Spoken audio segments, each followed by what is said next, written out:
Good morning, everyone, and welcome to our daily word this morning. Our continued walk, journey, conversation together through Scripture and its meaning for us, and how we live our lives together, and how Scripture might inform that living together. And so, as always, I'm grateful that you've chosen to be with me all these many days and to share our lives together. I'm grateful as well that you carve out time to be with me and just to take into consideration what we say together. And then as we live our lives, how we might use the words of Scripture and the words that are shared to help us live our lives better. So today is daily word number 795 as we continue together. And it's a pretty cool and crisp Tuesday morning together. Now, there will not be a daily word tomorrow. I have an appointment in Fairborn in the morning, and so I have to leave early and will not be back in time to share our daily word. So there will not be a daily word tomorrow, just to let you know ahead of time. So I've chosen for this morning some scripture based on a conversation I had yesterday with someone, and then based on a conversation we have with our grandkids sometimes. And it's from Colossians chapter 1, verses 16 through 17. And we hear these words: For in him all things were created, things in heaven and on earth, visible and invisible, whether thrones or powers or rulers or authorities, all things have been created through him and for him. He is before all things, and in him all things hold together. So I was in a conversation yesterday with a couple of high school students, and I always ask them about school and how they are and how their day was. And the answer, and you probably know this if you've gone through this with your kids or your grandkids, the answer usually is it was boring, it was all right, we didn't do anything. I often say to them, "What'd you learn today?" "Oh, nothing." That's an ongoing conversation that I have with some students. And with others, they say, "Yeah, I'm in this class and it's just dumb. I don't know why I have to do it. I'll never use it." Our two of our oldest grandsons, who are one in kindergarten and the other in preschool, you ask them what they learned and how their day was. And typically, they didn't learn anything. Nothing. We didn't do anything. Did you play outside? No. Did you do this? No. And it's an interesting conversation about what's going on and their perception of things. And I would suppose that you and I might think about our daily lives in that way. If someone asks us, "What'd you do today?" Well, we might think it's such little significance that we would say nothing or nothing important. There's this common refrain in our lives as we make our way through the mundane moments of our lives.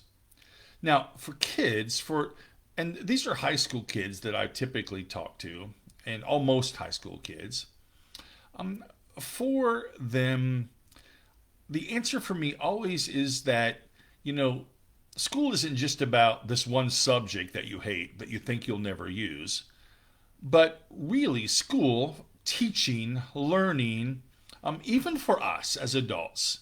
I talked about it on Sunday, how God continues this work in us, that we don't grow ever too old to keep learning. We just don't. God continues to work in us.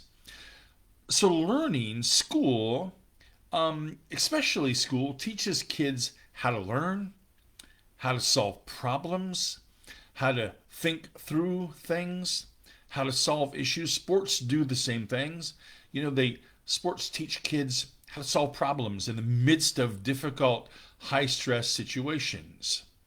We spend a lot of time in our lives waiting for the big life changing moments. We sometimes wait for lightning to strike, And when we're going through the mundane moments of life, we probably say, I know that I have from time to time, what's the point of this?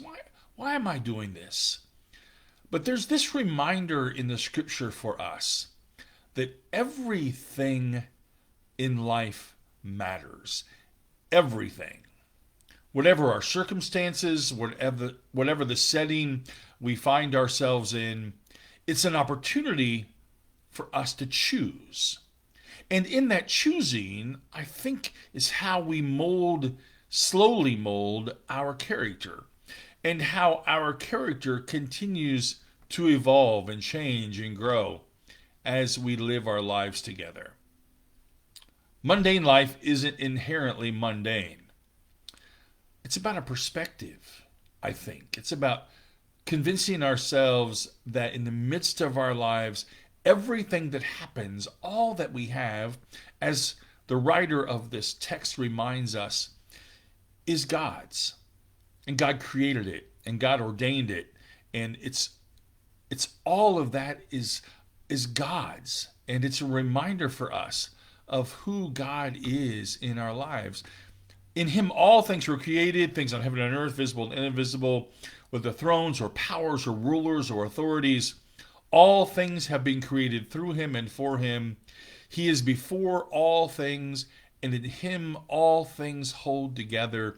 Every single thing matters. It just does. And the other day, I talked about, and I continue to talk about, words and things that we say and actions that we take, and our climate in our world of poor relationships and our willingness to name call and to lash out. All of this belongs to God. And what we do matters. Our perspective matters.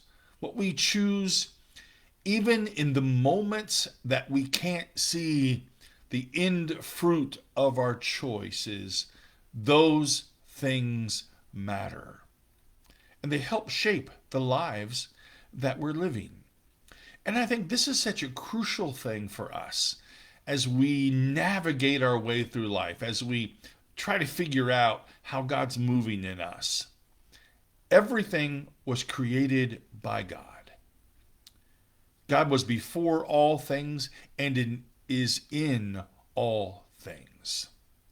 And I think one of the challenges for us, and it's true for students, whether they're high school students or kindergartners or preschoolers like my little guys, it's hard to see the end of the road. It's hard to wait for the fruit of our choices. But it's in those moments where we choose to say the right words, to respond in the right way, to not name call, to build each other up, to share our lives with each other, to love in spite of the difficulty of loving. And we say, well, I wonder if that's ever going to matter. Look, even in the moments when we can't see the end fruit of our choices, it helps to shape the life we're living. And then I'm convinced it helps shape the lives of those we are around. And that's what makes a difference. And that's how we're reminded that all of this is God's. And we should be good and careful and wise stewards of what God's given us. So that's our word for today. I hope it's a good word for you. It's always an ongoing challenge for me to remember this. I sometimes get anxious about not seeing the end of the fruit of the choices and the labors that I'm in.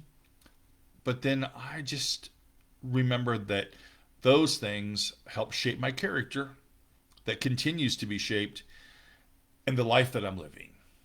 And that's important. So thanks for joining me for our time together. Remember, no daily word tomorrow, so join me again on Thursday morning at 10 o'clock. Have a great day, and I will look forward to seeing you tomorrow. Know of God's love and my love for you.